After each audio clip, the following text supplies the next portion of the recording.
All right, guys. So gonna go ahead and cover lesson 1.5 here, which is over linear regression.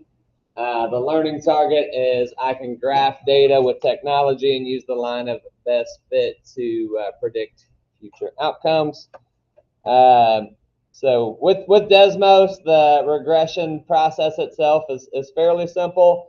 If you have a TI 83 or 84, your calculator will do this. Run the regression, get the same numbers we're getting from Desmos. I can show that in class at the end if you would like to see it.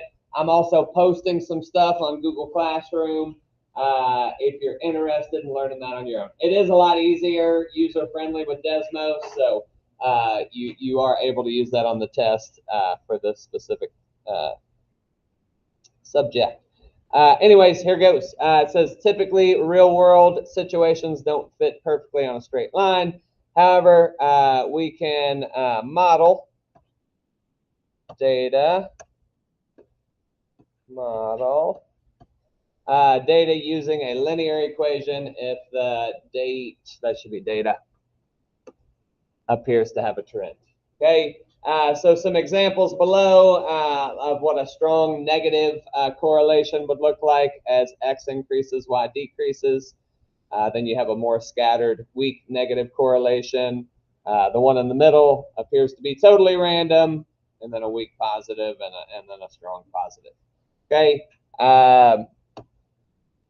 so let's draw one kind of line of best fit by hand here. In example 1, it says the table below shows the number of hours students spend on TikTok the day before a test and the scores on their test.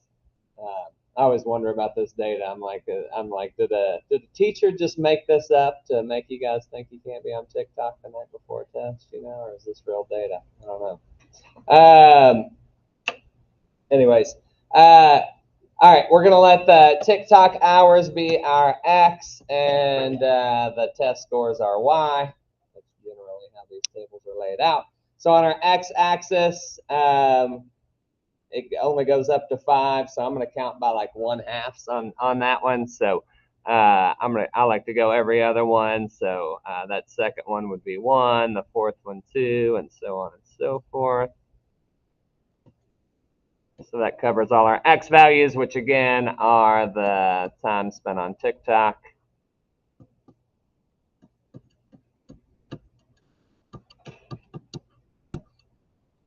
And then our test scores go up to 100, starting from 60. We could do like a line break there. That would work. I'm just going to keep it more simple and maybe just count by tenths is what we'll do. So that second one up will be 20, and so on.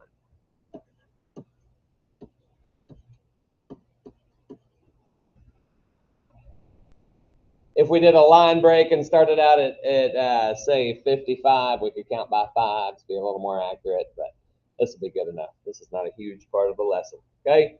Now we're just going to plot our points. So feel free to kind of go ahead of me here, but like the first thing would be like the 0.0, 100, and so on. So I'm just going to plot those. I'm not really going to talk through them, but if you have any questions, feel free to look up at the board. Don't worry about being super accurate. 188, 1.5, 92, 1.75, 89, 275, 378, 472, 4.5, 57, and 560.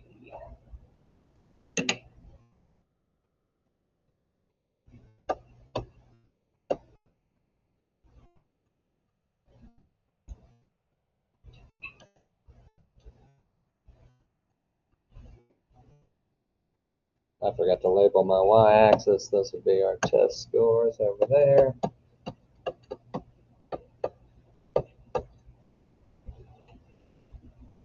Okay, so we can see that this data is not linear, right? Clearly, but also pretty clearly there is a trend, right? The more hours we spend on TikTok, the lower our test score, generally speaking. And so we can actually model that, like I said, with a line. You can't draw a line that goes through all those points, but you can draw a line that's fairly close to all of them, right? Something like that. You've got some points above, some points below. This is a little bit subjective when you do it by hand, right? But the point is, we could use this line right here that I just drew to kind of develop an equation and make predictions, right? So we can see that the y-intercept is roughly 100, the way I drew it. The slope is roughly down 10, right 1. So slope of -10, y-intercept of 100. We can plug that into an equation. Y equals -10x plus 100, and we could use that equation, like I said, to make predictions. So that's kind of what we're going to be doing, only more accurately because we're going to be using Desmos. Okay, so if you would like to try to follow along, feel free to get your Chromebook out. I'll give you just a minute here, and we'll work through this. It's fairly simple though, so if you don't have your Chromebook or you don't feel like messing with it right now, I think you'll be able to pick up on it just by watching, or maybe your neighbor has theirs out. Okay. All right. So like I said, we're going to get more accurate here than what I just did there by hand. So it says for this part, you must either have a graphing calculator or Desmos. So we'll be focusing on Desmos.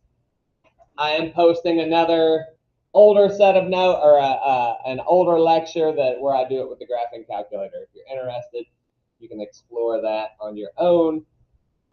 Anyways, from this, we'll get our slope, our y-intercept, and this thing called the correlation coefficient. That is R. Basically, what that tells me is how strong the correlation is. How close are all those points to this line? So the way R works is it says the closer it is to -1 or +1, the more accurate your equation is. Okay. All right. So that's enough talking. Let's go ahead and find the line of best fit, and then it has a follow-up question with B there. Okay. All right. So we are going to go ahead and try to type this into Desmos.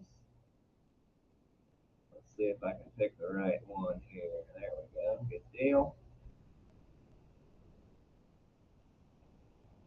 Okay, so we can't type in a function. We want to add a table. So you go to Add Item, and you want to add a table.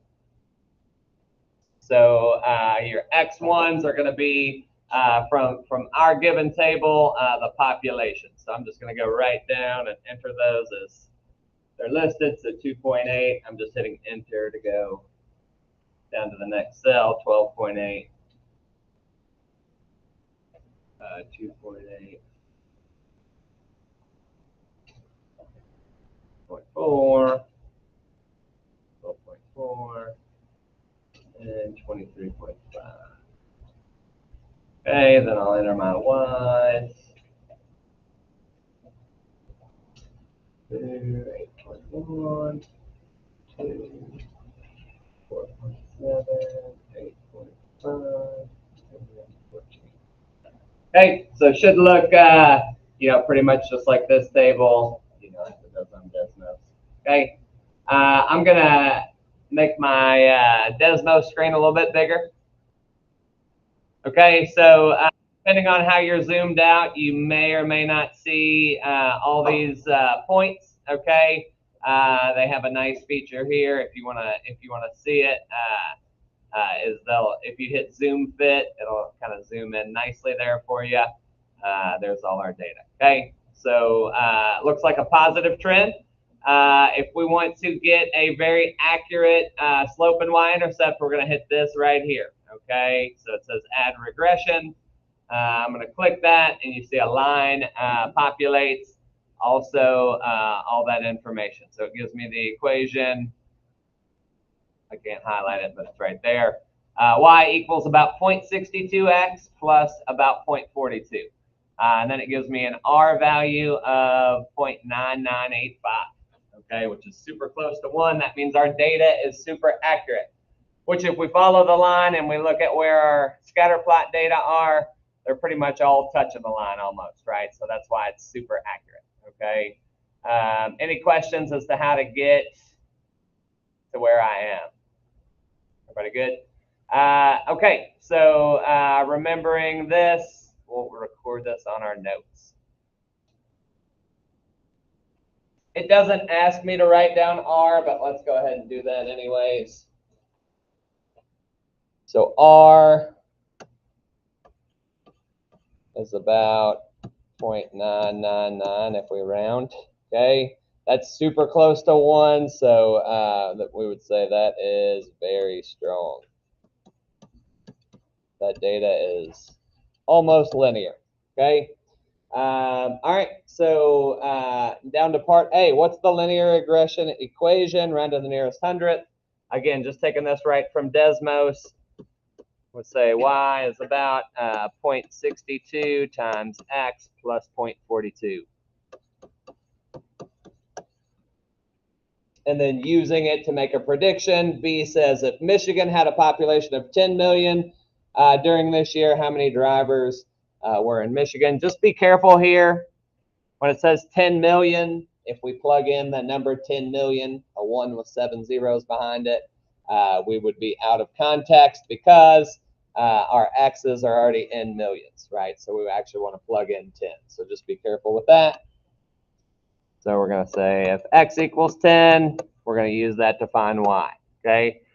So we're just going to take 0.62 times the 10 plus 0.42.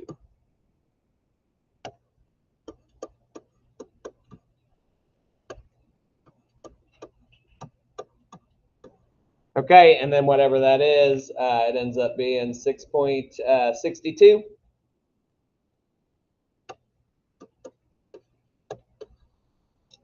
Then we'll just put a label on that. That's million drivers. 6.62 million drivers. Does that make sense? Everybody with me? Anybody have any questions? Okay, so there's an example on the back page. And I'm going to have you guys just kind of work through that. It says the following data show the scores for 8 math tests that a student took as a function of how many hours they studied. So similar kind of teacher propaganda going on here in the charts, but you guys are a tough crowd here. But you guys go ahead and try to use Alton's like I want. Alton knows good humor. Anyways, you guys try to run your regression, answer those 5 questions, and then we'll review them together. Okay. Love to hear you guys talking it out too. So while you're working, I have a supplemental worksheet to go with your Alex assignment. So I'm going to pass that out. You can kind of keep that off to the side. Basically more about what to do right now. Pretty good. Pretty good.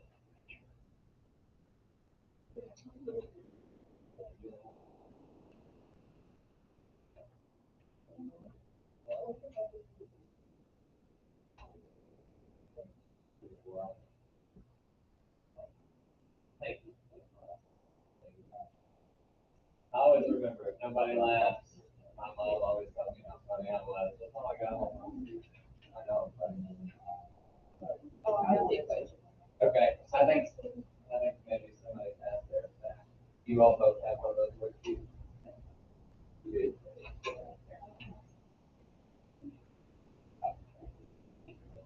I'm passing them out differently. I'm doing it for you guys. Right out. That's what you might call an outlier right there.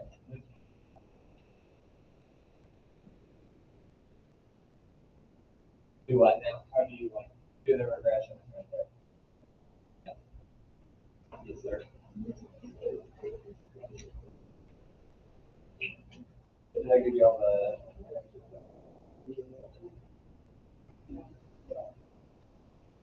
No. Go with it today.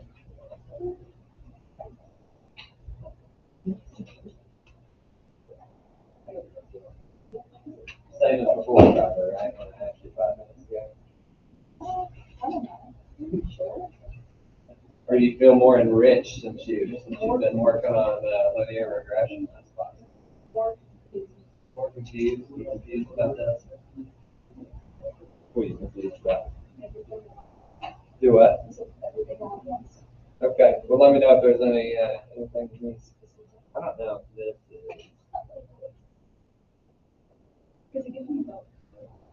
R. You want R. Right. You don't want R squared. Let's see.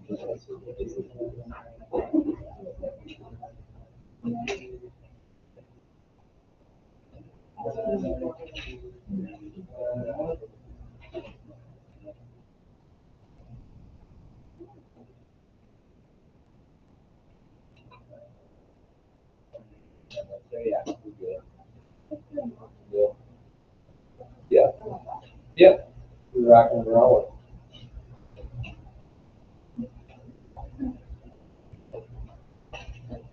Guys, maybe another minute or so, 2 minutes. We'll go over this together.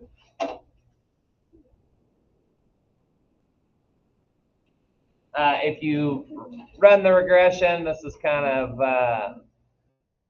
what you're hoping to see here. If you want to just be extra sure.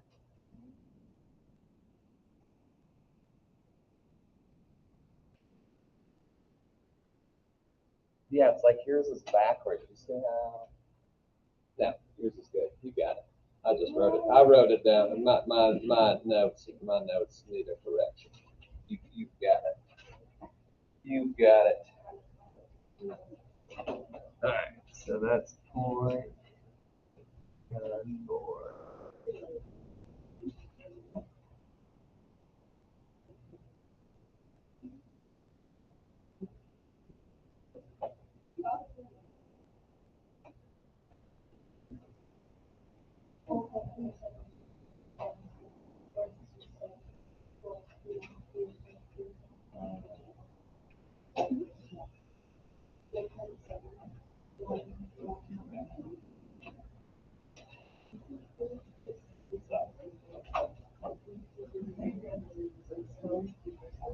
All right, guys, I'm going to go ahead and kind of run through this real quick. So we want to start with, these are our x's. This would be down the left-hand column, 8, 5, 12, 10, and so on.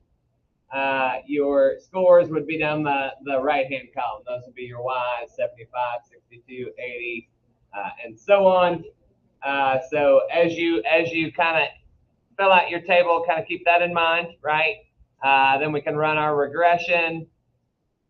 Again, if you didn't catch this the first time, that is, that's not on my screen anymore. I guess this is a saved graph, so it's up here though. You can't really see it right now. Anyways, here we go. So there it is. So our equation, what we're going to base the rest of everything on is y equals about 4.47x plus 33.31 if we're rounded to the nearest hundred. Any questions about getting any of this on Desmos? You guys good on that? Okay. All right. So let's go through our answers then.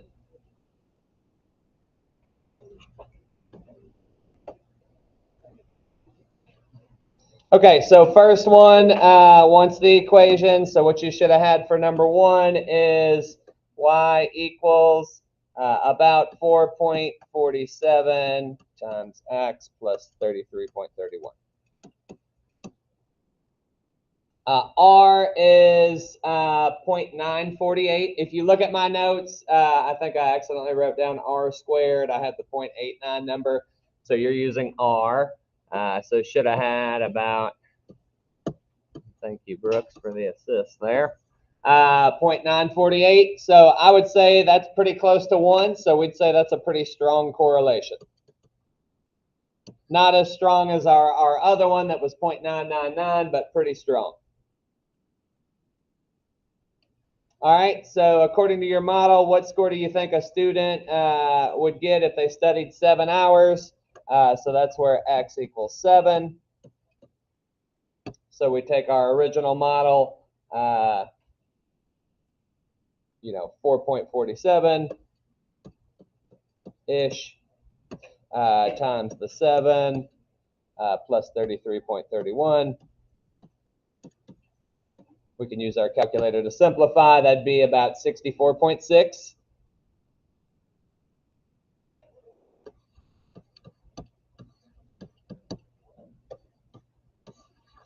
Okay, everybody good with that number? All right, next one, we're just plugging in 17. I'll go a little bit quicker through that one. So this time, 4.47 times 17 plus 33.31. That would give you 109.3.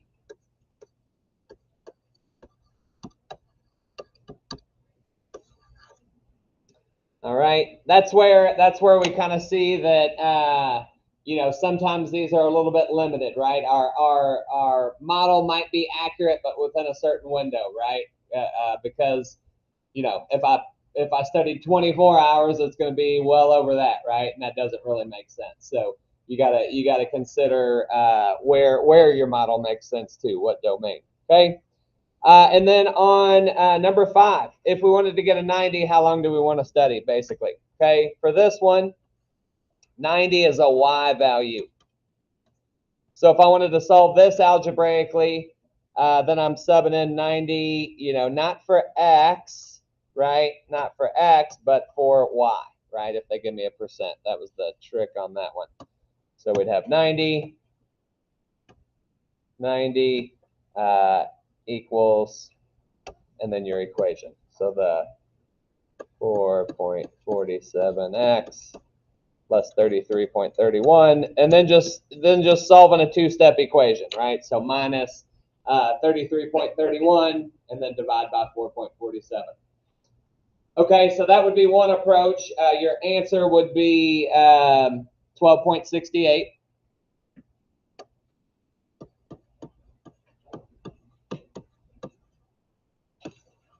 Okay, let me just show you, put a bow on it with this. Number 5, you could also kind of easily, really actually 3, 4, and 5, but number 5, especially if you struggled, you can always do it like this too. If you weren't sure where to plug in the 90, we always want to plug in right here, right? Sometimes we get confused with the context. You can always go to Desmos and kind of do this as well. So if we add it in, well, you would have to know it was y equals 90. But if we add in that line, y equals 90, we can actually see where that intersects with our line and get that 12.67 or 68 number that way. Okay, so that makes it pretty easy. Anybody have any questions, comments, concerns? All right, that's a lesson. Okay, again, the Alex is decent. The worksheet's a lot better. So so I would recommend not skimping out on the worksheet. Okay, there you go. Done talking.